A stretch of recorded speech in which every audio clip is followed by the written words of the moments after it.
Imaginad dos ciudades costeras, autónomas según la administración española, pero que no están en la península sino en el continente africano, pegadas al mar Mediterráneo. De España solo separan unos pocos cientos de kilómetros de agua. Y ahora imaginad que venís de África y llegáis con un objetivo, pasar a Europa. A lo lejos veis una valla, pero que en realidad son tres, cada una más alta que la anterior, y hechas de barrotes y alambres.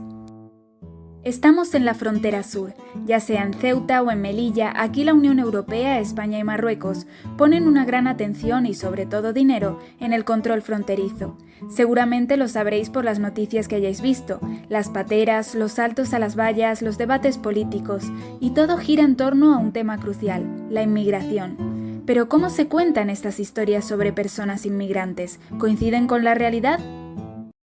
Se hace muy poco hincapié en el origen del hecho migratorio, en el periodismo en España en general. Digamos que se ha construido el relato dominante sobre el fenómeno migratorio a partir de la llegada, de la frontera, de los procesos nuevos que ocurren en España, pero con poco acento puesto al final en lo que son las razones que mueven a los jóvenes a salir, por un lado, y todas las rutas migratorias continentales que son enormes, complejas, móviles, que varían con el tiempo, etcétera. Y luego los impactos en los países de tránsito y origen del fenómeno migratorio en sus múltiples aspectos, ¿no? Quien habla es Pepe Naranjo, uno de los periodistas españoles que más ha cubierto las rutas de inmigración africanas, y como él mismo afirma, la frontera sur es tan solo la punta del iceberg en los relatos del fenómeno migratorio. Detrás de estos procesos hay una infinidad de causas y consecuencias, pero solo informar de la frontera sur ya es una labor extremadamente complicada para los y las profesionales. El periodista de investigación José Bautista expone algunos de los problemas más importantes. En Frontera Sur, sobre todo lo digo pensando en Ceuta y Melilla, el trabajo del periodismo local está totalmente asfixiado.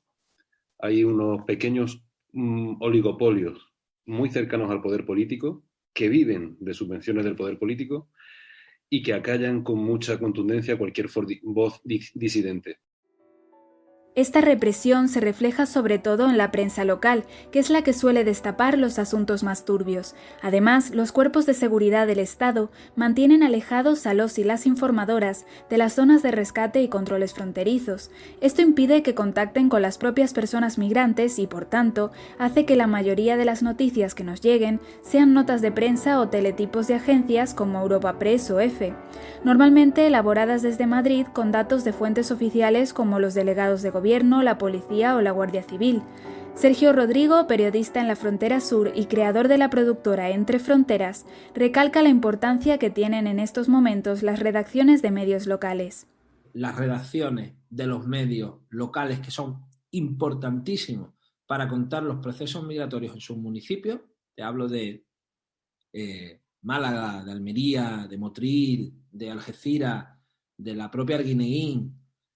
Es importantísimo que se permita a los periodistas hacer periodismo y que acudan a los puertos donde desembarcan estas personas para contar las historias.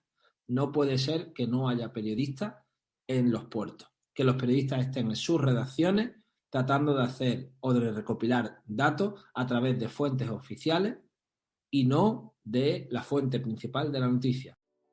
A esta situación se suma la precariedad laboral del periodismo. Como en todos los puestos de trabajo, los y las periodistas necesitan del apoyo de su empresa, y en el caso de las migraciones esto es complicado, porque las noticias más complejas y profundas no venden tan bien como las impregnadas de sensacionalismo. Sergio Rodrigo. Los grandes grupos mediáticos son empresas, y desde que la imprenta tiene dueño, quien manda la imprenta es el dueño, por lo que difícilmente se va a poder hacer un periodismo independiente en una sociedad de mercado, en una sociedad donde el medio conlleva un negocio.